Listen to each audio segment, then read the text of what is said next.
Bismillahirrahmanirrahim. Assalamualaikum warahmatullahi wabarakatuh. Alhamdulillahirabbil alamin. Wassalatu wassalamu ala asrofil anbiya'i wal mursalin wa ala alihi washabihi ajma'in. Amma ba'd. Jamaah salat Jumat rahimakumullah. Dalam kesempatan ini izinkan kami pengurus Masjid Babus Salam Komplek Duta Bandara Permai menyampaikan beberapa pengumuman sebagai berikut.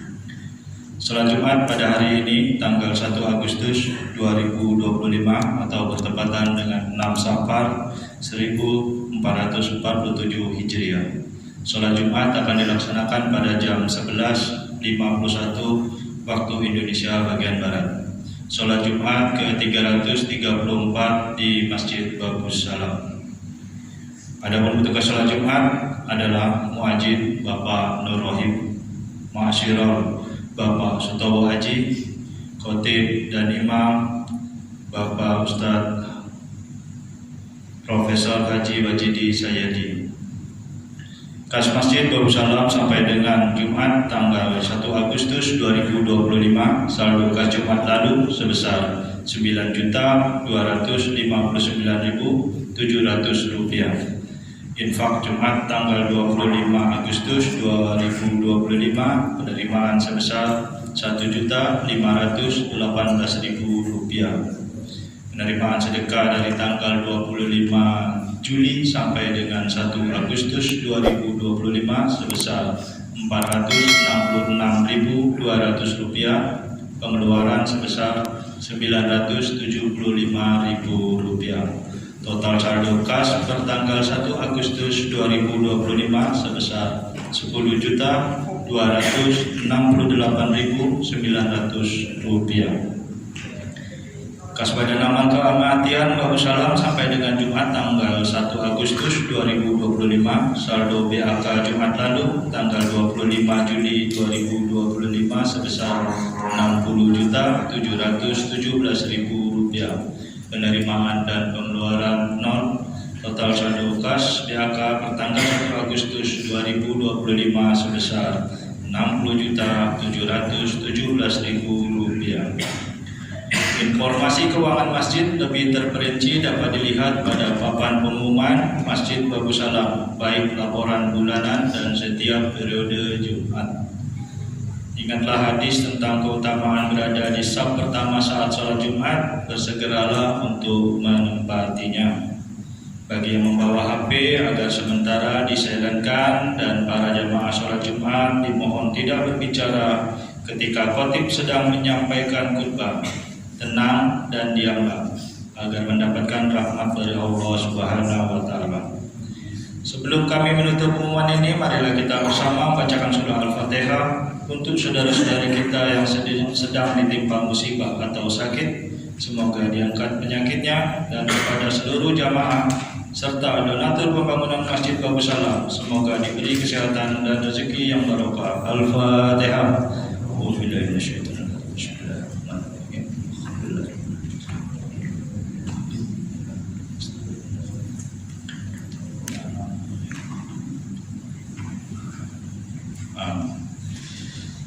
Demikianlah yang dapat kami sampaikan. Atas perhatiannya diucapkan terima kasih. Wabillahi taufiq wal hidayah. Wassalamualaikum warahmatullahi wabarakatuh.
Alhamdulillah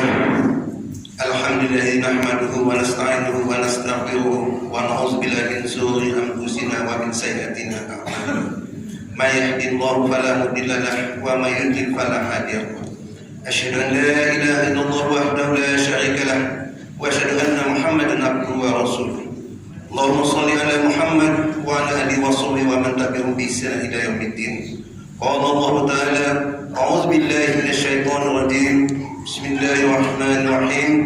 Ya ayyuhallazina amanu taqullaha haqqa tuqatih wa la tamutunna illa wa antum muslimun. Ya ayyuhan nasu taqu rabbakum allazi khalaqakum min nafsin wahidah wa khalaqa minha zawjaha wa bassa minhuma rijalan katsiran wa nisaa.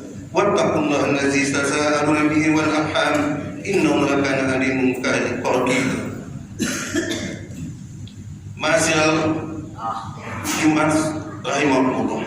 Segala puji bagi Allah, Tuhan semesta alam. Kepada Allah subhanahu wa ta'ala kita memujinya, dan kepadanya kita meminta pertolongan, memohon ampun kepada dari segala dosa dan meminta perlindungan kepadanya dari segala keburukan diri dan amal kita. Kepada Allah kita bersyukur atas limpahan kenikmatan tidak pernah berhenti diberikan kepada kita, dan Dialah Allah yang telah memberikan nikmat keimanan, nikmat rezeki dan nikmat kesehatan kepada kita semuanya. Allah pula yang telah menisbahkan hidayah dalam hati kita, yang dengan hidayah itu Allah telah menggerakkan hati kita untuk melangkahkan kita menuju masjid ini, sehingga kita bisa berada dalam kebersamaan dan untuk menunaikan kewajiban kita sebagai seorang muslim, yaitu melaksanakan sholat Jumat secara berjamaah. Pada hari Jumat yang mulia ini, hati menyampaikan dan mengajak wabil khusus untuk di hati pribadi dan para jamaah sekalian, Jumat sekalian. Marilah kita tingkatkan ketakwaan kita kepada Allah dengan sebenar-benar takwa, dalam arti bersungguh-sungguh melaksanakan segala perintah-perintahnya dan bersungguh-sungguh pula dalam menjauhi segala larangannya. Dan teruslah kita berupaya untuk menyempurnakan setiap amalan dan ibadah kita, karena tidak ada bekal yang terbaik dalam hidup kita kecuali berkat takwa. Selawat dan salam serta semoga tercurahkan kepada baginda Rasulullah SAW, kepada keluarganya, kepada para sahabat-sahabatnya, dan kepada kita selaku umatnya yang senantiasa melaksanakan segala sunnah-sunnahnya, dan semoga kita diberikan syafaat di yaumil akhir nanti. Amin amin ya rabbal alamin. Baginda Rasulullah SAW pernah bersabda, salah satu munajjiyat wa salah satu muhlikat. Fa ammal munajjiyat fa taqwallahu fi sari wal anayat wa qawlu bil haqqi fil ghidai was sun wal qasdu fi ghina'i wal fakhr. Wa ammal muhlikat fa suhu muta' wa hawa'i mutaba' wa ijabul mal bi nafsi. Hadirin sidang Jumat yang berbahagia, ada tiga hal yang bisa menyelamatkan dan ada tiga hal pula yang bisa merusak. Yang menyelamatkan yang pertama adalah takwa kepada Allah dalam sepi ataupun ramai. Yang kedua, berkata adil dan benar dalam kondisi ridha maupun marah. Yang ketiga, bersikap sederhana dalam keadaan kaya maupun miskin. Sedangkan hal yang merusak, yang pertama bakhil, kelewatan. Yang kedua, nafsu yang selalu diikuti. Yang ketiga, ujub terhadap diri sendiri. Hadis yang diriwayatkan oleh Imam Baihaqi ini secara tegas menjelaskan sikap-sikap yang saling bertentangan. Tiga penyakit perilaku yang terakhir dapat merusak kemuliaan manusia sebagai hamba Allah, menjauhkan seorang dari kebahagiaan akhirat dan keluar dari kewajaran hidup sebagai makhluk di dunia ini. Sementara tiga hal yang pertama justru sebaliknya, menyelamatkan seorang hamba dari kerusakan yang semua itu. Pertama, bertakwa kepada Allah. Takwa yang bermakna melaksanakan seluruh perintah Allah dan menjauhi segala larangannya. Ini merupakan tanggung jawab yang tidak sederhana, karena menuntut seorang hamba secara total patuh dan pasrah hanya kepada Allah Subhanahu wa taala. Sebagian kita kerap saling paham bahwa ketika disebut kata takwa, maka yang terbayang sekedar melaksanakan sholat, puasa, haji dan berkat ubudiyah lainnya. Padahal takwa itu mencakup seluruh gerak lahir dan batin serta akidah, syariah dan akhlak. Dalam hadis di atas disebut takwa fi sirri wal aniyah, yang arti takwa dalam setiap keadaan. Takwa menuntut seorang hamba takut dan malu hanya kepada Allah Subhanahu wa taala semata, bukan kepada orang lain, bukan termasuk kepada atasannya, dan bukan pula kepada nafsunya sendiri. Dalam pesan baginda Rasulullah SAW ini, takwa fi sirri wal aniyah bisa dikontraskan dengan perilaku yang merusak, hawa mutabaun atau hawa nafsu yang kita turuti. Inilah yang membuat takwa terasa sangat berat, karena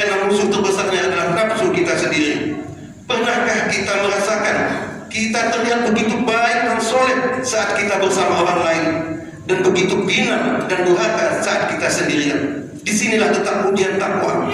Takwa tidak mengenal kata sendirian, karena ia berangkat dari keyakinan bahwa semua gerak-gerik di dunia ini pasti tak terlepas dari pengamatan Allah Subhanahu wa taala. Dalam surah Talaq ayat 2 Allah Subhanahu wa taala berfirman, "A'udzubillahi minasyaitonir rajim. Wa may yattaqillaha yaj'alhu mahraja." Siapa yang bertakwa kepada Allah, dia akan jadikannya untuk jalan keluar. Sidang Jumat salat yang berbahagia. Kedua, berkata benar dalam kondisi ridha maupun marah. Dalam riwayat lain berlaku adil dalam kondisi ridha ataupun marah. Al-adlu fil ridha wal ghadab. Emosi kita yang pasang surut tidak boleh menggoyahkan kita untuk tetap berpegang teguh kepada kebenaran dan keadilan. Yang haram tetap haram meskipun kita sangat menginginkannya. Yang halal selalu halal kendati pun kita tidak menyukainya. Hukum juga tidak boleh membedakan perlakuan antara si A dan si B, walaupun yang salah satunya adalah pejabat ataupun orang kaya. Mencaci maki dan menfitnah tidak tetap terlarang meskipun ditujukan kepada orang yang sangat kita benci, lantaran beda mazhab atau beda partai. Korupsi mesti diinsaksi meskipun yang dilakukan oleh kerabat ataupun anak sendiri. Memegang prinsip sangat tergantung kepada cara kita mengelola diri. Bagaimana kita mampu senantiasa rendah hati kepada siapapun tanpa membeda-bedakan pandangan dan sikap terhadap mereka. Karena itu, berkata benar dalam kondisi ini merupakan lawan dari perilaku merusak ijabul mar'i binafsi atau ujub terhadap diri sendiri. Membanggakan kualitas diri sendiri bisa menjerumuskan kepada seseorang kepada tidak menyepelekan orang lain, lalu berlaku secara tidak objektif, merasa paling benar, merasa paling baik, dapat menguasai orang yang tak adil dalam menyikapi segala hal. Ujub juga cenderung mengabaikan bahwa tiap nikmat datang dari Allah. Yang ketiga, sederhana saat kaya maupun miskin. Hal ini menjadi ciri kedewasaan dalam seorang dalam memaknai kekayaan. Kekayaan tidak diartikan sebagai tujuan atau riya, melainkan sebagai sarana atau wasilah. Karena penggunaannya pun sayapnya disesuaikan dengan kebutuhan belaka. Sederhana bukan berarti kekurangan, apalagi berlebihan. Ia berada di antara irit atau pelit dan mubazir atau pemborosan. Kesederhanaan juga merupakan cermin dari kepribadian yang mampu membedakan antara kebutuhan dan keinginan.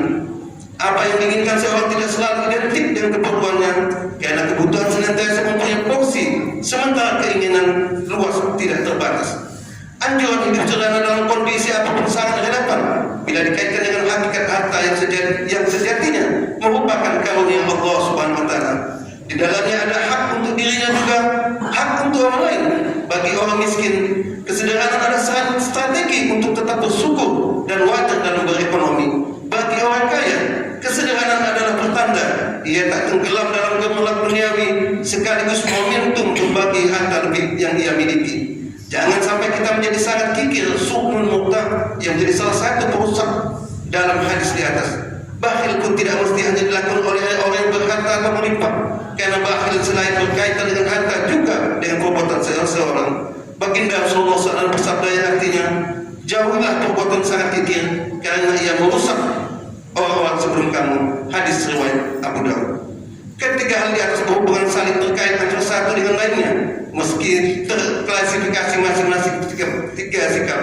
Namun sejatinya semua bermuara pada pilihan apakah kita memposisikan Allah sebagai tempat bergantung dan muara tujuan, ataukah selainnya termasuk orang lain, kekayaan dan ego diri sendiri. Demikianlah khutbah yang singkat ini, mudah-mudahan kita selalu istiqomah dalam menjalankan perintah-perintah Allah Subhanahu wa taala. Barakallahu wa lakum fil Qur'anil azim wa nafa'ani wa iyyakum bima fihi minal ayati wadzikril hakim. Aqulu qawli hadza wa astaghfirullaha li wa lakum wa li sa'iril muslimina wal muslimat wal mu'minina wal mu'minat fastaghfiruhu innahu huwal ghafurur rahim. اللهم صل على سيدنا محمد وعلى ال سيدنا محمد. اللهم صل على سيدنا محمد وعلى ال سيدنا محمد. اللهم صل على سيدنا محمد وعلى ال سيدنا ومولانا محمد.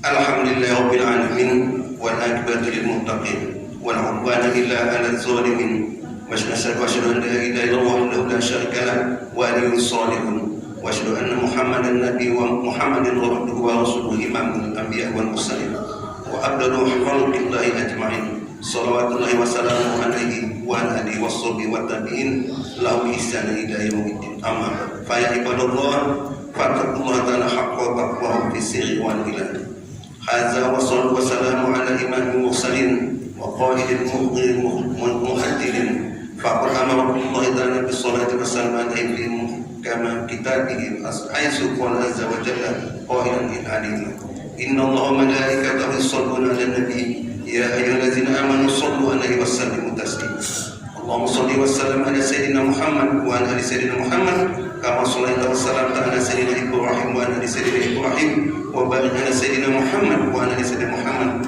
كما باركت على سيدنا إبراهيم وعلى آل سيدنا إبراهيم في العالمين إنك حميد مجيد وارض اللهم عن خلفائه وراشدين وعن أزواجه أمهات المؤمنين وعن سائر الصحابة أجمعين وعن المؤمنين والمؤمنات إلى يوم الدين وأن معهم برحمتك يا أرحم الراحمين اللهم اغفر للمسلمين والمسلمات والمؤمنين والمؤمنات الأحياء منهم إنك سميع قريب مجيب الدعوات ويقبل الحاجات ربنا ظلمنا أنفسنا ولم تغفر لنا وترحمنا لنكونن من الخاسرين ربنا لا تؤاخذنا إن نسينا أخطأنا ربنا ولا تحمل علينا إصرا كما حملته على الذين من قبلنا ربنا ولا تحملنا ما لا طاقة لنا به واعف عنا واغفر لنا وارحمنا أنت مولانا فانصرنا على القوم الكافرين اللهم نسألك الهدى والتقى والعفاف والغنى ربنا لا تزغ قلوبنا بعد إذ هديتنا وهب لنا من لدنك رحمة إنك أنت الوهاب ربنا آتنا في الدنيا حسنة وفي الآخرة حسنة وقنا عذاب النار